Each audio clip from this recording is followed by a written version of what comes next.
Mountain is in a total wilderness area. So the only way we could get to the mountain was to either take a float plane or a boat to the base of the mountain.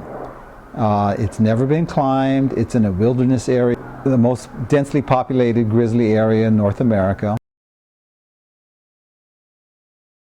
In 1977, the Canadian government, in commemorating 100 years of Manzo's, my great-grandfather's arrival in Canada, had a centennial.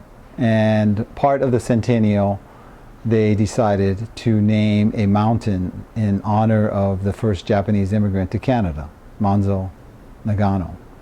And he came to Canada in about 1877. The story we heard is that he was a stowaway, and of course, you know, once a ship got out of port, it's not going to turn around to drop off one person, so he sailed all the way to the West Coast, I believe in Seattle, and then Victoria, or Vancouver, and then Victoria, and he got off in Victoria. Why don't you guys climb that mountain? And we thought about it, and then we basically said, hey, why not? It's never been climbed before. It's a great honor to climb a mountain named after your great-grandfather.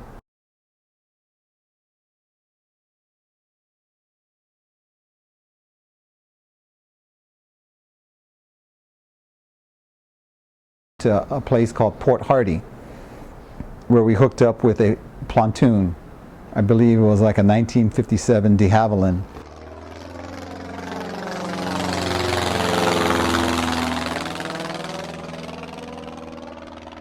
Got down, finally landed on the ocean, on the lake Owikino, which is just north of the base of the mountain.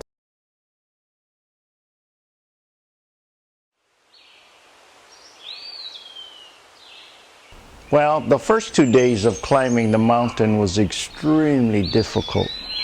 The growth was very, very thick.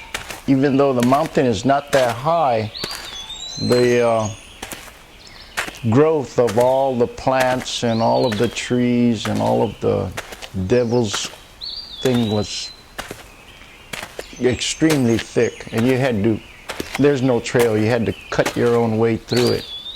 So that was very, very grueling. That first day, we probably only went between a mile and a half.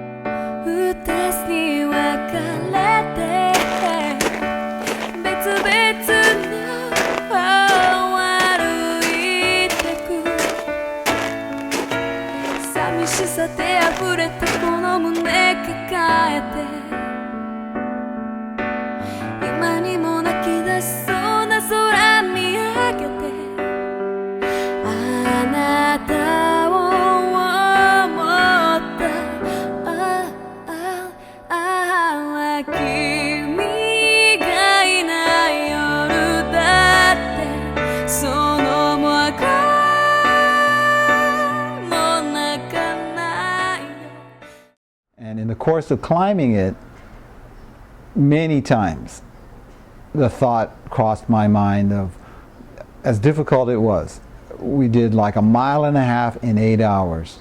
Thinking about that, how difficult that was, I kept thinking about, well, look at the Issei, look at the case of Manzo.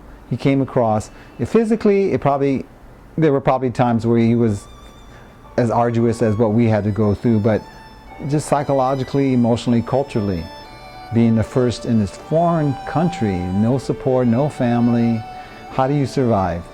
And I think that really gave me new energy, inspired me to keep that in mind, whenever something was really tough, I would think back, well, this is nothing compared to what they had to go through. And that's why I think it's important for us and the future generations to remember their stories, to think about the experiences they had, and hopefully gain some strength from it, because the kind of problems we have today are nothing compared to the kind of issues that they had to face.